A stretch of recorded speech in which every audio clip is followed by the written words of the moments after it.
유튜브 시청자 여러분 안녕하세요. 빛인자TV의 16번째 묵상으로 인사드립니다.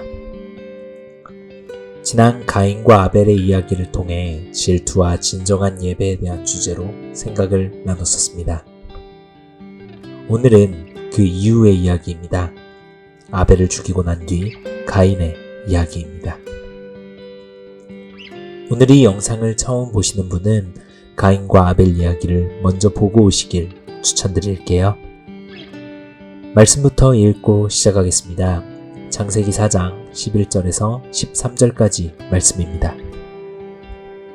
땅이 그 입을 벌려 내 손에서부터 내 아우의 피를 받았은즉 내가 땅에서 저주를 받으리니 내가 밭을 갈아도 땅이 다시는 그 효력을 내게 주지 아니할 것이요 너는 땅에서 피하며 유리하는 자가 되리라.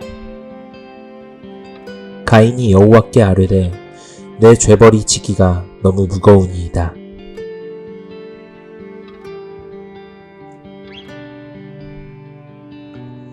저는 어린 시절 참 손버릇이 나쁜 아이였습니다.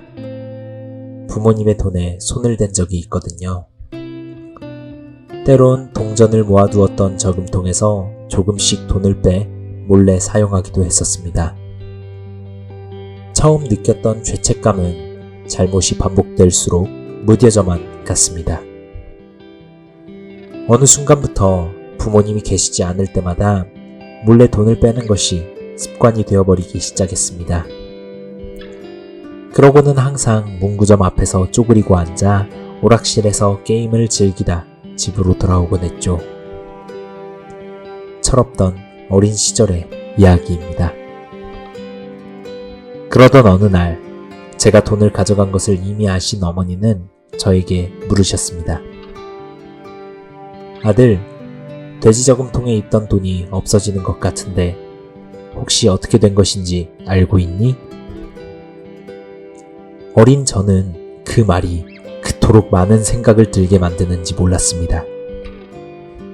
설마 어머니는 이미 알고 계신 건가? 아니야, 이렇게 물어보시는 건 내가 그랬다는 건 모른다는 뜻이 아닐까? 그럼 나는 여기서 시치미를 뚝 떼면 이대로 아무도 모르고 지나가는 것은 아닐까? 하지만 어른이 된 지금은 어머니의 당시 마음을 조금은 이해하게 되었습니다. 어머니는 왜 아들이 돈에 손을 댄 것을 아시면서도 모른다는 듯 이렇게 물어보신 걸까요?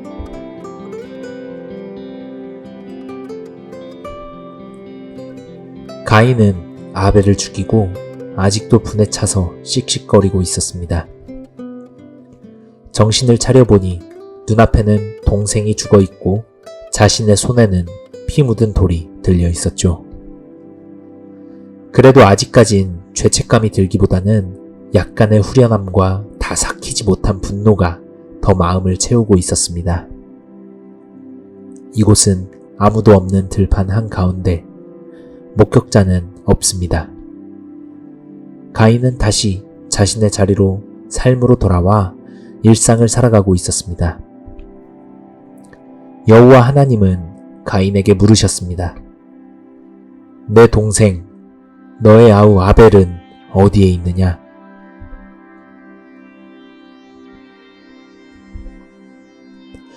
자식의 잘못을 이미 알고서도 모른다는 듯 물어보신 어머니.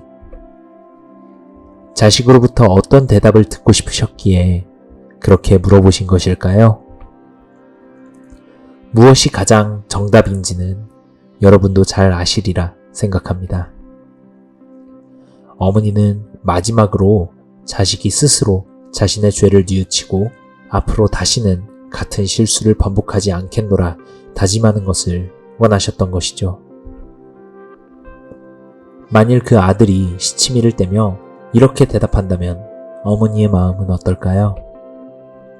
난 잘 모르겠어요.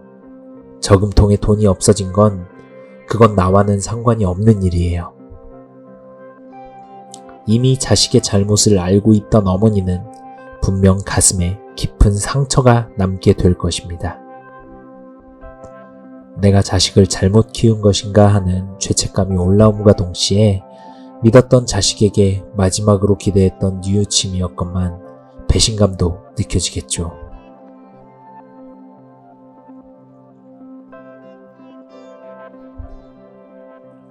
가인은 이미 다 알고 계신 하나님께 이렇게 대답했습니다. 모릅니다. 내가 제 동생을 지켜야 할 의무가 있는 사람입니까? 제가 어떻게 알겠습니까? 자식이 시치미를 떼며 발뺌하는 그 모습을 바라본 어머니의 마음이 아프듯 하나님도 이 말을 듣는 순간 가슴이 찢어질 듯 아프셨을 것입니다. 아마 하나님은 이전 아담과 하와가 선악과를 먹고서 다른 사람의 탓으로 잘못을 돌리는 모습을 보고서도 같은 마음을 느끼지 않았을까 생각해 봅니다. 저의 잘못이 아닙니다. 당신이 저에게 주신 여자가 저에게 그 열매를 줬습니다. 그래서 먹었습니다.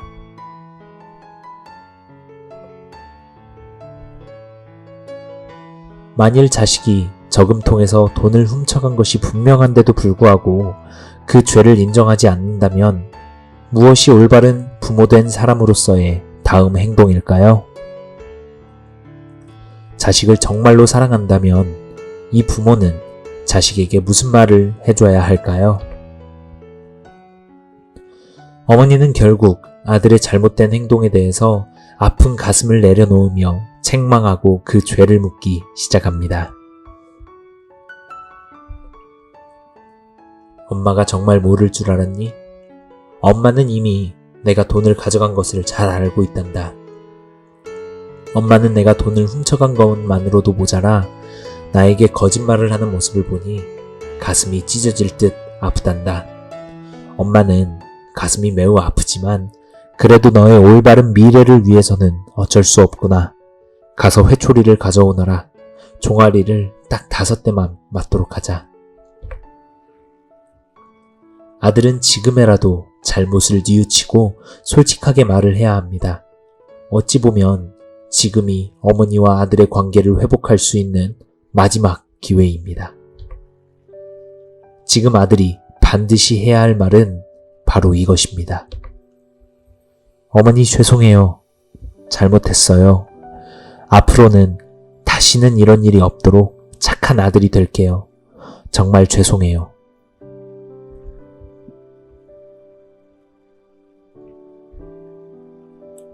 하지만 가인은 그렇지 못했습니다. 하나님이 가인에게 말씀하십니다. 내가 무슨 짓을 한 것이냐? 땅에서부터 너의 아우의 핏소리가 나에게 호소하고 있다. 이제 땅이 너의 손으로부터 너의 아우의 피를 받았으니 너는 땅으로부터의 저주를 받게 될 것이다. 내가 열심히 농사를 지어도 땅은 더 이상 그 효력을 내지 않을 것이니 너는 땅에서 피하면서 돌아다녀야만 할 것이다.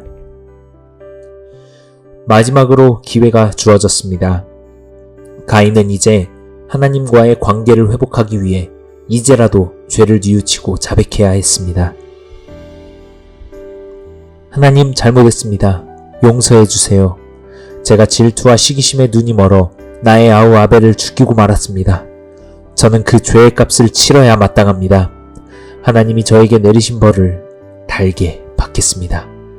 하나님의 말씀대로 저는 땅에서 피하고 유리하며 죄를 뉘우치며 살겠습니다. 라고 했더라면 얼마나 좋았을까요?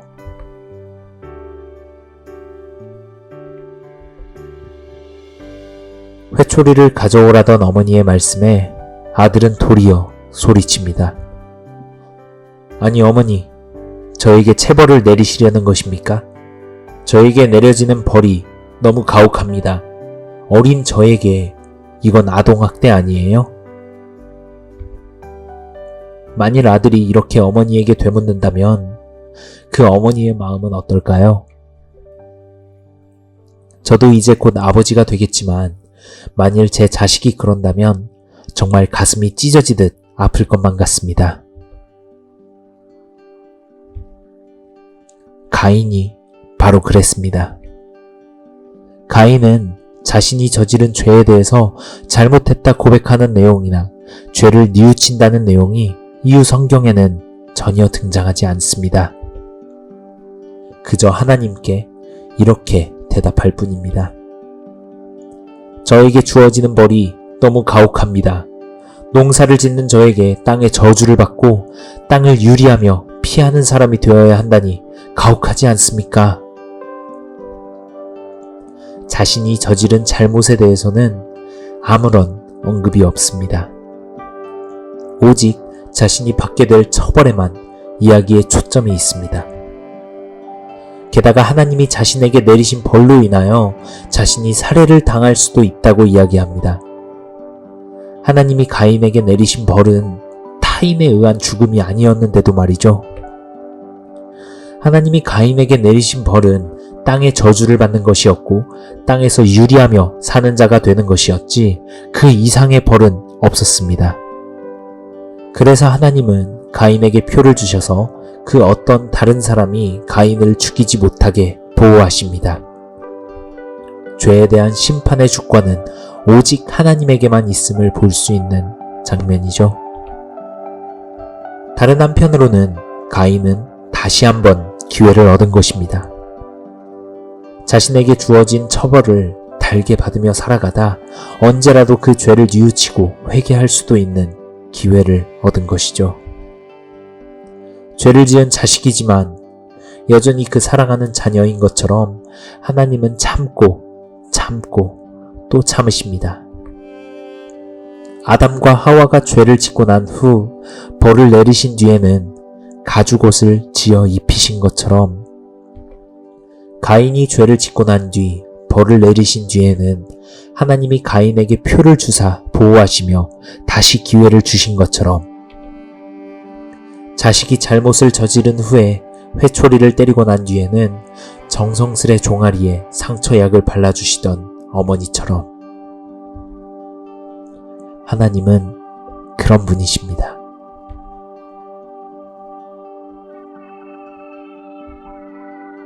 그럼 이제 어떻게 해야겠습니까?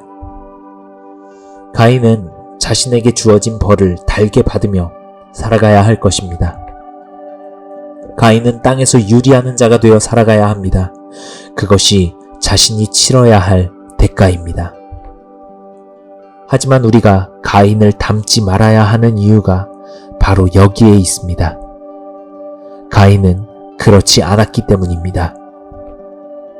오히려 그러길 거부했다는 표현이 더 어울릴 것 같습니다. 가인은 에덴의 동쪽에 있는 놋 땅에서 성읍을 쌓고 정착하며 살아갑니다. 가인이 여호와 앞을 떠나서 에덴 동쪽 놋 땅에 거주하더니 아내와 동침함에 그가 임신하여 에녹을 낳은지라 가인이 성을 쌓고 그의 아들의 이름으로 성을 이름하여 에녹이라 하니라.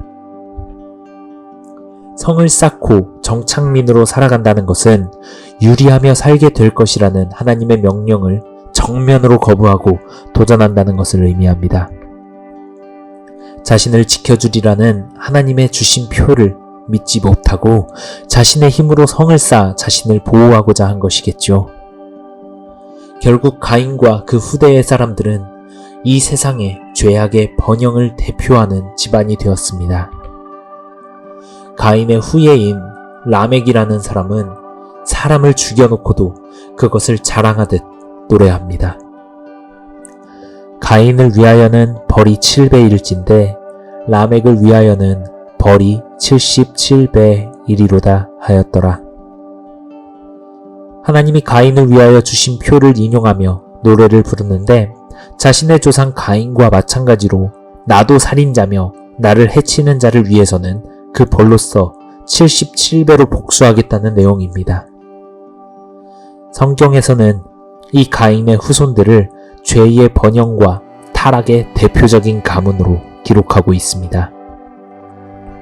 그 시초에는 자신의 죄를 뉘우치지 않았고 하나님과의 관계를 회복하기 위한 그 어떤 노력도 하지 않았던 가인이 가장 꼭대기에 있는 것이죠. 우리는 모두 죄인입니다. 그리고 모든 죄의 삭은 사망이라 로마서에 기록되어 있습니다. 하지만 예수 그리스도를 말미암아 의인이라 일컬음을 받은 우리는 다시 한번 하나님의 자녀로서 살아갈 기회를 얻은 것입니다. 가인과 같은 죄인은 되지 맙시다. 왜 죄인으로 태어나 예수 그리스도를 믿지 않았을 뿐인데 그 결과가 사망에 이르는 것이냐고 반문하지 맙시다. 그 처벌이 너무 가혹한 것 아니냐고 따져 묻지 맙시다. 그저 우리가 죄인임을 인정하고 예수 그리스도의 보혈로 새 사람을 입고 영생을 누리면 그만입니다. 물론 성도로서 이 땅을 살아가면서도 내가 지은 행위의 죄로 인해 교회로부터 권면이나 권징을 받을 때가 있을 수도 있습니다. 그럴 때마다도 아담처럼 그 책임을 타인에게 미루거나 혹은 가인처럼 그 권면과 권징이 너무 도가 지나친 것은 아니냐 따져 반문하기보다는 나를 되돌아보고 다시는 죄를 짓지 말 것을 다짐합시다. 나의 자존심의 문제가 아닌 하나님과의 관계의 문제입니다. 아이가 솔직하게 자신의 잘못을 털어놓고 어머니로부터 용서를 구하는 것이 자존심을 구기는 일이 아니라 아이와 어머니의 관계를 회복하는 한 과정이듯 말이죠.